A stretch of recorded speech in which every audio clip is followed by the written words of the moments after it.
Bonjour et bienvenue sur cette nouvelle vidéo. Aujourd'hui et pendant tout le mois d'octobre, je vais dessiner et poster une vidéo par jour en suivant cette liste de thèmes très halloweenesques. Pour me soutenir dès maintenant et suivre ce challenge au faux air de marathon, n'oubliez pas de vous abonner, d'activer les notifications, de liker et de me laisser un petit commentaire plein de citrouilles et de fantômes. Aujourd'hui c'est le jour 4 et le thème c'est Pitrouille. J'adore ce Pokémon. Je ne joue jamais avec, mais son design est vraiment adorable. Déjà parce que je suis une très grande fan des jeux Pokémon, et ensuite parce que ce Pokémon est inspiré d'une citrouille. Et j'aime Halloween et l'automne encore plus que Pokémon, donc forcément il fallait que je mette ce petit monstre dans ma liste de l'Hallowwood. Et franchement je suis allée à fond dans le délire Pokémon, vu que j'ai carrément décidé d'en faire une carte Pokémon perso.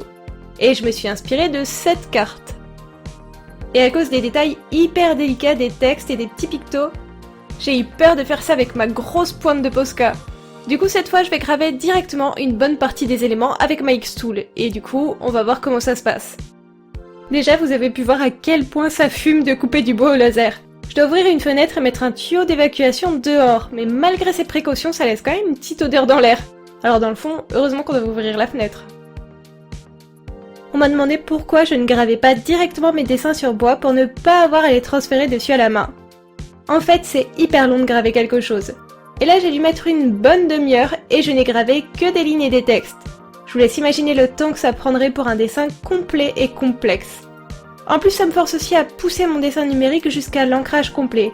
Et ça aussi, ça me prend pas mal de temps.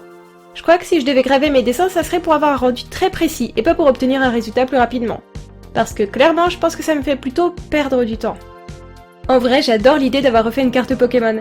Mais je suis en même temps assez mitigée par cette idée, parce que même si j'ai essayé d'occuper l'espace en sortant le Pokémon du cadre et en ajoutant une toile d'araignée, je trouve que ça fait quand même beaucoup de vide sur la partie basse de la carte. Au début je voulais même laisser la partie centrale de la carte couleur bois, et je me suis dit que ça rendait l'ensemble vraiment trop triste. Du coup au final j'ai gardé le violet du design officiel de la carte. Et du coup au final, qu'est-ce que ça fait d'avoir gravé une partie de mon dessin plutôt que de l'avoir complètement redessiné? C'est clairement plus précis que ce que j'aurais réussi à faire à la main. Par contre, quand tu dessines au Posca par-dessus, soit tu essayes très difficilement d'éviter les rainures, soit quand tu peins par-dessus, ça les remplit carrément. Du coup, il faut quand même réancrer par-dessus.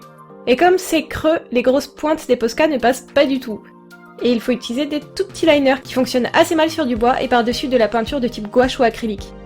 Du coup, je sais pas trop, il y a du positif et du négatif avec cette technique. Mais je lui laisserai peut-être une nouvelle chance un peu plus tard durant le challenge. Je vais vous spoiler tout de suite un petit bout de la suite de la vidéo. Vous me voyez gentiment dessiner ma toile d'araignée en ce moment. Sauf que je vais devoir complètement refaire cette étape parce qu'au dernier moment, comme ça sur un coup de tête, j'ai décidé que ma carte serait holographique. Et que j'allais repasser avec des paillettes par-dessus une bonne partie de mon travail. Moi et mes idées foireuses, je vous jure. C'est pas comme si j'étais prise par le temps, hein. D'ailleurs, j'en profite pour vous dire que si vous voulez participer avec moi à ce challenge en suivant ma liste, n'hésitez pas. Ça me ferait vraiment plaisir, même si ce n'est que pour 1 ou 2 dessins. Et si vous ne dessinez pas mais que vous voulez quand même me soutenir, pensez à me laisser un like et un commentaire. Même pas grand chose, quelques mots, un petit smiley si vous êtes timide. Le moindre petit geste représente énormément pour moi et pour ma chaîne. Et vous pouvez aussi vous amuser à regarder la version courte des vidéos du challenge que je publie en short, en reel ou TikTok. Sinon, on m'a suggéré l'idée de transformer mes designs de l'Hallowwoodtober en stickers. Est-ce que ça vous plairait?